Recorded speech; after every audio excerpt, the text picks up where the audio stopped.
दर्शक हो नमस्कार, परिवर्तन न्यूजमध्ये आपलं स्वागत आहे। दर्शको आता आपण पाहू शकतोय की वीर धरणामधून जे काही पाणी सोडलंय ते वीर धरणातील सोडलेलं पाणी पंढरपूरमधील चंद्रभागा वाळवंटात या ठिकाणी पोहोचलं आहे। चंद्रभागा वाळवंटातली जे काही मंदिर आहेत, भक्त पुंडलिकाचं मंदिर असेल किंवा इतर जे काही मंदिर आहेत, त्या मंदिराला या पुराच्या पाण्यानं वेढा घातलेला आपल्याला दिसून येतोय। आज सकाळीच हे पाणी पंढरपूरमध्ये पोहोचलं असून वीर धरणामधून जो काही 63,000 क्युसेकचा विसर्ग परवा सोडला होता, तो विसर्ग आज या ठिकाणी पंढरपूरमध्ये पोहोचला आहे। काल हा विसर्ग सकाळी 6 वाजता 13,000 क्युसेक इतका करण्यात आला होता।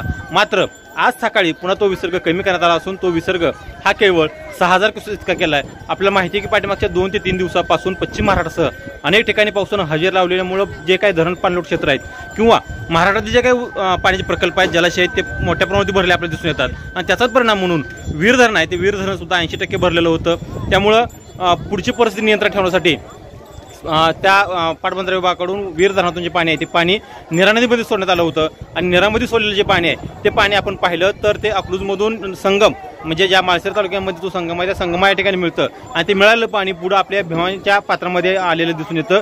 एकंदरीत भीमाचं जे पात्र ते पात्राची पाणी पातळी आपल्याला वाढलेली दिसून येतोय। या ठिकाणी जर आपण पाहिलं तर अनेक भाविक आहे ते भाविक या ठिकाणी त्या भीमेच्या चंद्रभागेच्या आहे त्या चंद्रभागा नदीची ओटी पूजा करण्यात दिसत आहेत, पूजा करतायत। या ठिकाणी नौकाविहार जे करतायत ते नौकाविहार करण्यात आपल्याला भाविक खूप मोठ्या पद्धतीने दिसत आहेत। नौकाविहारला खूप चांगल्या पद्धतीचे दिवस आले दिसून येतात, कारण नुकतीच या ठिकाणी आषाढी वारी संपली आणि आषाढी वारी संपल्यानंतर पुन्हा या ठिकाणी आणखी भाविकांची गर्दी आहे। आणखी आज सुद्धा आषाढी महिना सुरू आहे, त्यामुळे भाविकांची गर्दी या ठिकाणी पंढरपूरमध्ये दिसून येते आणि नौकाविहार करून खरं तर पर्यटनाचा आनंद सुद्धा या ठिकाणी घेत आहेत। परंतु खऱ्या अर्थानं पाहायला गेलो तर या ठिकाणी सुरक्षितेची कोणतीही काळजी या ठिकाणी घेतलेली दिसून येत नाही। या ठिकाणी पोलीस प्रशासन असेल, नगरपालिका असेल, यांनी कोणत्या पद्धतीची इथे काळजी घेतली दिसून येत नाही। या ठिकाणी आपण पाहिलं तर भीमेची पाणी पातळी वाढलेली दिसून येते, मात्र या ठिकाणी ना सुरक्षा रक्षक आहेत ना या ठिकाणी पोलीस बंदोबस्त आहेत। मात्र दुर्घटना घेऊन गेल्यानंतर पुन्हा त्यावर शोक व्यक्त करण्यापेक्षा या ठिकाणी पोलीस प्रशासन असेल किंवा नगरपालिका प्रशासन असेल यांनी योग्य काळजी घेणं या ठिकाणी दिसून येते। आपण बघतोय की पर्यटनाच्या ठिकाणी गेल्यानंतर अनेक दुर्घटना आपल्याला घेतलेल्या दिसून येतात, मात्र या ठिकाणी या प्रशासनानं कुठल्याही प्रकारची काळजी घेतलेली दिसून येत नाहीत।